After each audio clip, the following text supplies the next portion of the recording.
Marami na pong naiinip at nagtatanong kung kailan na ba mahuhuli ang malalaking personalidad na isinasangkot sa issue ng flood control. Ang sabi ng Department of Justice, hindi dapat madaliin ang paghahain ng mga kaso dahil dapat patibayin muna ang mga ebidensya. Panawagan naman ng palasyo sa mga ahensya ng gobyerno, kumilos at huwag magpatumpik-tumpik sa pag-iimbestiga. May unang balita si Dano Tingkongko. Bago magpasko, marami dito sa napangalanan dito ay palagay ko matatapos na yung kaso nila, buo na yung kaso.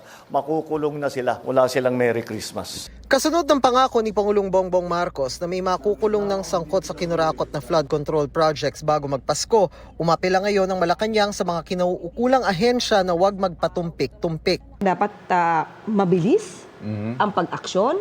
Kung kaya naman agad isampahan ng kaso at nandiyan ang ebidensya, huwag na magpatumpik-tumpik sampahan ng kaso. May call sa lahat ng ahensya na involved dito, kumilos kayong lahat. Nasa Malacanang daw ang Pangulo at nakamonitor sa mga kilos protesta.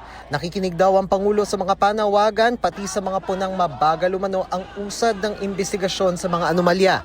Pero giit ni Castro, kailangan maunawaan ng publiko na may due process. Meron kasing pagkakataon na kailangan ka pa na ebidensya. Okay? Kumpletohin yan.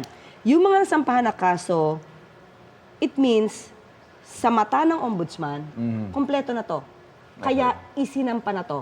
Tugon naman ng Justice Department sa mga naghahanap ng malalaking individual na makulong at managot sa flood control scandal. Kami man din po ay naiinip din, no? Pero hindi po natin pwedeng madaliin ang isang bagay dahil lamang po sa gusto nating ma-appease ang publiko. Kung ang habol po natin ay kasong matitibay, natatagal at tatayo sa husgado. Sa ngayon may 5 reklamo kaugnay sa flood control scandal ang iniimbestigahan ng DOJ. 3 sa mga ito submitted for resolution na.